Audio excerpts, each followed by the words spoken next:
నువ్వు కన్న కలలే నిజమవుతాయి చూడు, అందుకే ఉన్నాడు ఈ నాన్నే తోడు.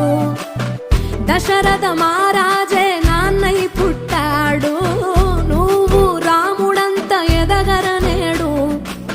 చరితలు ఎన్నడు చూడని మమతల గూడే వీధిరో, సంపద అంటే ఏదో కాదురో, ఇంతకు మించి